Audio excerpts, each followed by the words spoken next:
State service pensioners union Cherpu block കമ്മിറ്റിയുടെ നേതൃത്വത്തിൽ ഓണാഘോഷം നടത്തി. ചേർപ്പ് ഗ്രാമപഞ്ചായത്ത് മിനി ഹാളിലായിരുന്നു ഓണാഘോഷം. കേന്ദ്ര സാഹിത്യ അക്കാദമി അവാർഡ് ജേതാവ് ശ്രീജിത്ത് മൂത്തേടത്ത് ഓണാഘോഷം ഉദ്ഘാടനം ചെയ്തു.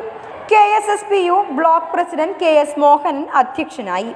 ജില്ലാ ജോയിന്റ് സെക്രട്ടറി VN വിജയഗോപാലൻ, ജില്ലാ കമ്മിറ്റി അംഗം Mercy Paul, block secretary K Ramakrishnan, treasurer Madhusudanan, KILA സാംസ്കാരിക വേദി കൺവീനർ PK ലാൽ എന്നിവർ സംസാരിച്ചു.